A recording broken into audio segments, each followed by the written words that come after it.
मुख्यमंत्री से मिलकर अनायासा ने उन्हें कविता सुनाई। मुख्यमंत्री भजनलाल शर्मा कविता सुनकर यहां भावुक हो गए। बालिका ने मुख्यमंत्री को कविता सुनने का आग्रह किया। मुख्यमंत्री समेत मंदिर में मौजूद हर व्यक्ति वीर रस की कविता से गदगद हो गए। बालिका का मुख्यमंत्री भजनलाल शर्मा ने भी सम्मान यहां पर किया है। बालिका की कविता से रचयिता प्रसिद्ध है अभिनेता आशुतोष राणा। तो डीग से खबर है जहां मुख्यमंत्री भजनलाल शर्मा को अनायासा ने कविता सुनाई। मुख्यमंत्री भजनलाल शर्मा बालिका की कविता सुनकर भावुक हो गए। बालिका का मुख्यमंत्री भजनलाल शर्मा ने शोल उड़ाकर यहाँ सम्मान भी किया। खंड खंड में हूँ अखंड में शांति रूप में हूँ प्रचंड में ही सकार में ही नकार में धुआंधार में ही मकार में ही पुकार में चीतकार में नमस्कार में चमत्कार बैरी का बैर प्रेमी की प्रीत निर्बल का मान में उसकी जी। शाबाश। तू पार न मुझसे पाएगा, तू तनिक नहीं टिक पाएगा, तू सत्य धर्म के पैरों से भूमि पर कुचला जाएगा। यह देख कली का दिल डोला, यह देख कली का दिल डोला, यह देख कली विचलित बोला कि हे प्रभु मैं धम धमाधम मधम नीच, मैं पड़ा हुआ कीचड़ के बीच। हे दयावान तुम पाप हरो, मेरे कसूर को माफ करो और अंतस की कालिक को हे स्वामी तुम धीरे धीरे साफ करो।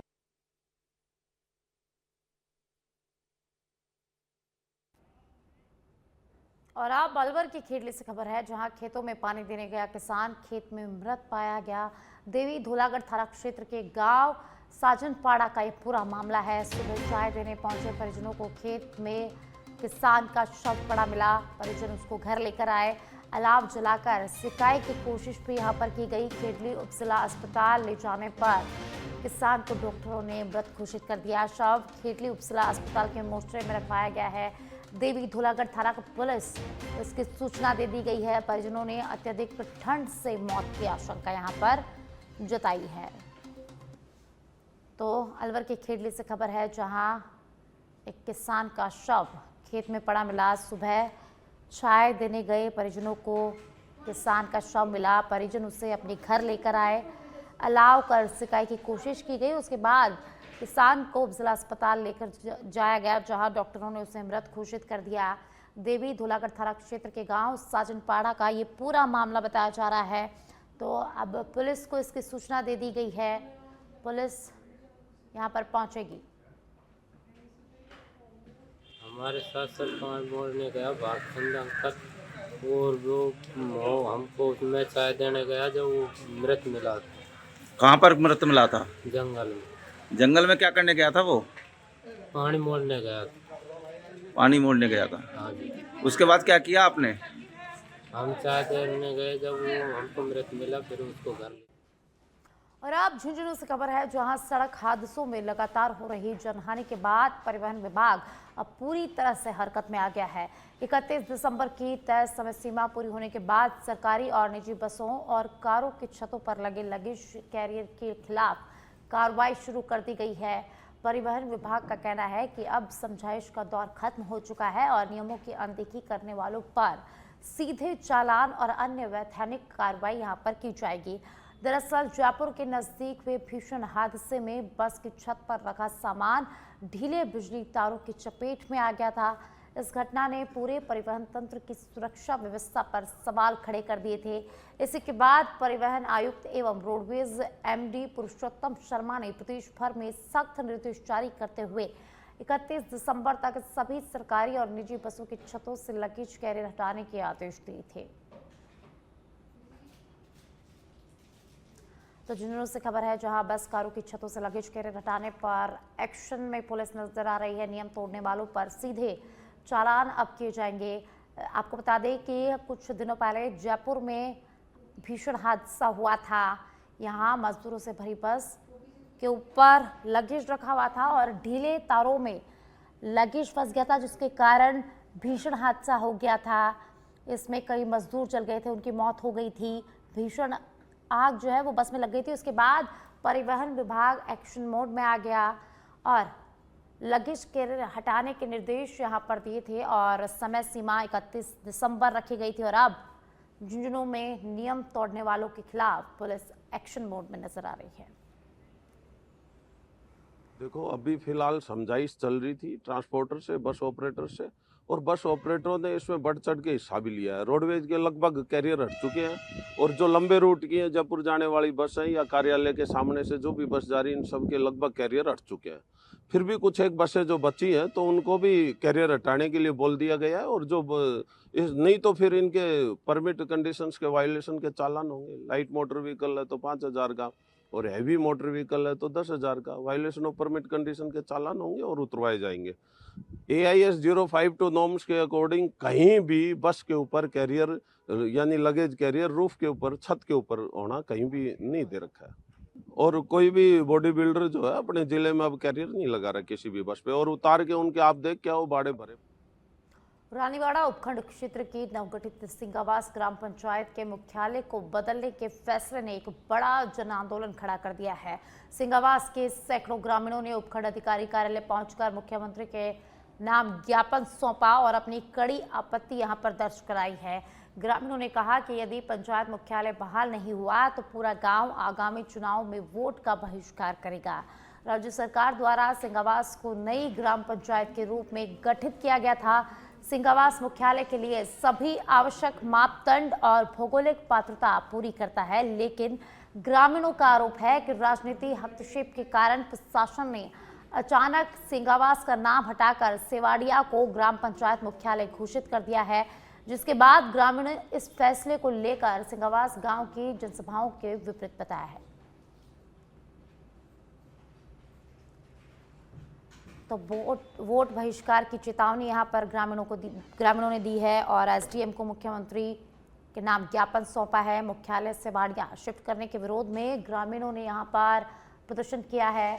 वोट बहिष्कार की चेतावनी ग्रामीणों ने दी है, वहीं SDM को मुख्यमंत्री के नाम ज्ञापन भी सौंपा है। आज हम सिंगावास के समस्त ग्रामीण हमारे ग्राम पंचायत सिंगावास को मुख्यालय बनाने को लेकर SDM साहब को ज्ञापन देने के लिए यहाँ पर एकत्रित हुए हैं। क्या पता SDM साहब को पता चलते ही SDM साहब भी ऑफिस छोड़कर कहीं और चले गए। हमारी मांग है चाहे सेवाड़ियों ग्राम पंचायत बनाए, हमारे को कोई आपत्ति नहीं, लेकिन हमारे सिंगावास को ग्राम पंचायत मुख्यालय बनाना है, ये हमारा हक है, ये हमारा अधिकार है, उसे हम किसी भी शर्त पर नहीं छोड़ेंगे। रही बात सिंगावास की, सिंगावास भौगोलिक क्षेत्र से भी बड़ा है, जनसंख्या की दृष्टि से भी आप देखोगे वो भी बड़ा है। उसके बावजूद भी इस सिंगावास की भोली भाली ग्रामवासियों के साथ में बहुत बड़ा धोखा हुआ है। पहले प्रस्तावित कर दिया एक बार सिंगावास को, उसके बाद में भी लिपिक की त्रुटि बताकर उन्होंने सिंगावास नाम। और अब बांदी को इस खबर है जहां SDM कोर्ट में पहुंचे आभानेरी के दर्जनों लोग। आभानेरी में हुई तोड़फोड़ के पक्षपात पूर्ण रवैया अपनाने का यहां पर आरोप लगाया गया है। SDM कोर्ट में धरने पर लोग बैठे हैं। क्रोधित महिलाओं ने आत्मदाह करने की चेतावनी भी यहां पर दिया है। कहा है कि कोर्ट स्टे के नाम पर पक्षपात हुआ है, गरीबों के आशियाने यहां पर तोड़े गए हैं। तो SDM कोर्ट में बांदीकुई के आभानेरी के कई ग्रामीण पहुंचे हैं। दर्जनों लोग SDM कोर्ट में पहुंचे और पक्षपात का आरोप यहां पर लगाया गया है। आभानेरी में हुई तोड़फोड़ में पक्षपात का आरोप ग्रामीणों ने लगाया है। क्रोधित महिलाओं ने आत्मदाह करने की चेतावनी भी यहां पर दी है और महिलाओं का कहना है कि कोर्ट स्टे के नाम पर पक्षपात हुआ है और गरीबों के आश्रयाने यहां पर तोड़े गए हैं। तो बांदीकुई से खबर बता रहे हैं हम आपको, जहां आभानेरी के दर्जनों लोग SDM कोर्ट पहुंचे। कोर्ट स्टे के नाम पर पक्षपात हुआ है, ग्रामीणों ने आरोप लगाया है और यहां पर महिलाओं ने आत्मदाह करने की भी बात कही। महिलाओं का, लोगों का कहना है कि कोर्ट स्टे के नाम पर यहां पक्षपात हुआ है, गरीबों के आशियानों को तोड़ा गया है।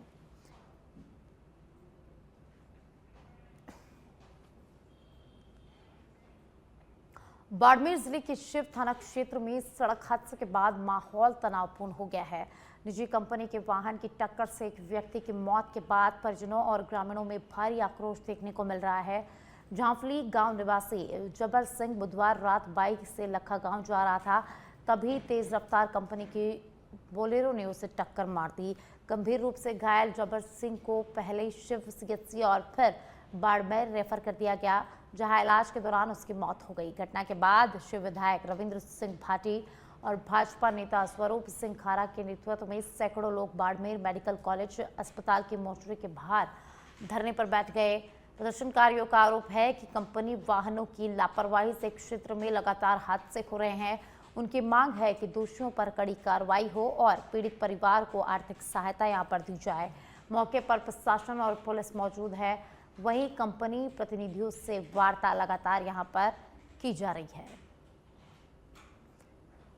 तो बाड़मेर के शिव से खबर है, जहां निजी कंपनी के बोलेरो ने एक बाइक सवार को जोरदार टक्कर मार दी। तो बाइक सवार घायल युवक को पहले शिव सीएचसी में भर्ती कराया गया, जहां से उसे बाड़मेर अस्पताल में रेफर कर दिया गया, जहां इलाज के दौरान उसकी मौत हो गई। और इस हादसे के बाद ग्रामीणों और परिजनों में भारी आक्रोश देखने को मिल रहा है। तो बाड़मेर जिला अस्पताल की मोर्चरी के बाद सैकड़ों लोग धरने पर बैठे हैं। परिवार को आर्थिक सहायता देने की मांग यहां पर की जा रही है, वहीं दोषियों के खिलाफ कड़ी कार्रवाई की मांग भी यहां पर लगातार की जा रही है। चौथ का बरवाड़ा उपखंड मुख्यालय स्थित चौथ माता ट्रस्ट धर्मशाला परिसर में चौथ माता लक्खी मेले की तैयारियों को लेकर जिला कलेक्टर कानाराम की अध्यक्षता में समीक्षा बैठक आयोजित की गई। बैठक में जिला प्रशासन द्वारा मेले के लिए की जा रही व्यवस्थाओं की गहन समीक्षा की गई और सभी विभागीय अधिकारियों से तैयारियों की रिपोर्ट यहां पर ली गई। जिला कलेक्टर ने स्पष्ट कहा कि मेले में श्रद्धालुओं की सुरक्षा और सुविधा सर्वोच्च प्राथमिकता है और किसी भी स्तर पर लापरवाही यहां बर्दाश्त नहीं की जाएगी। उन्होंने मेला क्षेत्र में पर्याप्त सीसीटीवी कैमरे, साफ सफाई, सुव्यवस्थित पार्किंग, सुचारू यातायात और संवेदनशील स्थानों पर विशेष निगरानी के निर्देश दिए हैं। जिला पुलिस अधीक्षक अनिल कुमार बिश्नोई ने बताया कि मेले के दौरान पर्याप्त पुलिस बल तैनात रहेगा और सादी वर्दी में भी निगरानी रखी जाएगी। कलेक्टर ने चेतावनी दी कि लापरवाही सामने आने पर संबंधित विभाग के खिलाफ सख्त कार्रवाई भी की जाएगी। तो सवाई माधोपुर के चौथ का बरवाड़ा से खबर है, जहां चौथ माता के लक्खी मेले को लेकर कलेक्टर की अध्यक्षता में समीक्षा बैठक हुई। कलेक्टर ने अधिकारियों को सख्त निर्देश दिए। भीड़भाड़ वाले स्थानों को संवेदनशील घोषित करने के निर्देश यहाँ पर दिए गए हैं। तो चौथ माता बरवाड़ा में चौथ माता की लक्खी मेले को लेकर जो तैयारियां हैं वो तेज हो गई है। जिला कलेक्टर की अध्यक्षता में यहाँ समीक्षा बैठक हुई। श्रद्धालुओं की सुविधा और सुरक्षा सर्वोपरि है, ऐसा जिला कलेक्टर ने इस बैठक में कहा। सारा पूरा डिप्लॉयमेंट है, लगभग 1200 आदमियों का यहाँ पे डिप्लॉयमेंट है। पूरा जो मेरा जो कैंपस है उसको 6 सेक्टर के अंदर डिवाइड किया गया है और पर्याप्त फोर्स, पर्याप्त जाब्ता और जो भी अलग अलग रोडें हैं उनके ऊपर हमारी जो पार्किंग की व्यवस्था है, सारी चीज़ें हम लोगों ने सुनिश्चित करनी है और बिल्कुल शांति से इस मेले का समापन किया जाएगा। और जो भी श्रद्धालु यहाँ आ रहे हैं, जैसा कलेक्टर साहब ने बताया, साफ़ सफाई का आप लोग भी ध्यान रखें और अगर किसी को कोई असुविधा होती है तो जगह जगह पर हमारे कंट्रोल रूम स्थापित है। उनके साथ कोई भी दिक्कत आती है किसी भी टाइप की तो आप कंट्रोल रूम पर संपर्क कर सकते हैं। और आम श्रद्धालुओं को कोई असुविधा नहीं है, टॉयलेट्स को लेकर, पार्किंग को लेकर, मेडिकल टीम, बस पुलिस की तरफ से पर्याप्त सुरक्षा को लेकर जाब्ता यहाँ रहेगा। मेरा सभी श्रद्धालुओं से आगे मेले में पधारें, अपने आस्था करें। और अब कोटा से खबर है, जहां कोटा जिले के रामगंज मंडी शहर के शमशान घाट से धार्मिक आस्था को झकझोर कर देने वाली एक और सनसनीखेज घटना सामने आई है। गुरुवार को तीजे की रस्म के लिए पहुंचे परिजनों को उस समय गहरा सदमा लगा जब अंतिम संस्कार के बाद सुरक्षित रखी गई अस्थियां वहां मौजूद नहीं मिली। यह बीते 10 दिनों में दूसरी बड़ी चोरी की घटना है। जानकारी के अनुसार ब्रह्मापुरी मोहल्ला निवासी मुन्नीबाई का 30 दिसंबर को निधन हुआ था। परिवार अस्थि विसर्जन की तैयारी कर चुका था, लेकिन अस्थियां चोरी हो जाने से धार्मिक रस्में अधर में लटक गई है।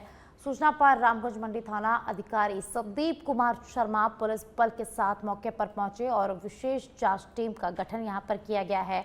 पुलिस आसपास लगे सीसीटीवी कैमरों की जांच कर रही है। लगातार हो रही घटनाओं से शहर में आक्रोश और लोग शमशान घाट में पुख्ता सुरक्षा व्यवस्था की यहां पर मांग कर रहे हैं। तो कोटा के रामगंज मंडी से खबर है, जहां शमशान घाट से मृतक की अस्थियां चोरी हो गई। इस घटना से ग्रामीणों में भारी आक्रोश देखा जा रहा है। वहीं ग्रामीणों ने शमशान घाट में पुख्ता सुरक्षा व्यवस्था की यहां पर मांग की है। तीसरा के लिए यहाँ पर आए तो यहाँ पर तो कुछ भी नहीं। तो ये कौन है, क्या है? मेरी मम्मी है। अच्छा, कब एक्सपायर हुए थे? 30 तारीख को हुए थे। आज तीजे की रस्म थी। तीजे की रस्म की आज। यहाँ पर कुछ भी नहीं मिला आपको? कुछ भी नहीं मिला हमारे को, बेकायदा से देखो आप। और अब कपासन से खबर है, जहां नववर्ष के पहले दिन गौ सेवा से जुड़ी एक महत्वपूर्ण पहल सामने आई। कपासन स्थित श्री जलेश्वर महादेव गौ सेवा समिति द्वारा संचालित जलेश्वर महादेव गौशाला में आयोजित लोकार्पण समारोह में विधायक अर्जुन लाल ने 50 लाख रुपए की लागत से पूर्ण हुए विकास कार्यों का यहां पर लोकार्पण किया। इस अवसर पर विधायक ने गौ पूजा कर गुड़, गो आहार और हरे चारे का भोग लगाया और गौ सेवा भी की। उन्होंने कहा कि गौ सेवा हमारी संस्कृति का अहम हिस्सा है और गौशालाओं का विकास सरकार की प्राथमिकताओं में शामिल है। आगे भी हर संभव सहयोग यहां पर दिया जाएगा। कार्यक्रम में नगर पालिका अध्यक्षा मंजू देवी सोनी, भाजपा नगर अध्यक्ष राज विजयवर्गीय, भाजपा कार्यकर्ता और जलेश्वर गौशाला परिवार के सदस्य उपस्थित रहे। गौशाला प्रबंधन ने विधायक का आभार व्यक्त करते हुए कहा कि इन विकास कार्यों से गौ सेवा व्यवस्थाओं को नई मजबूती मिलेगी।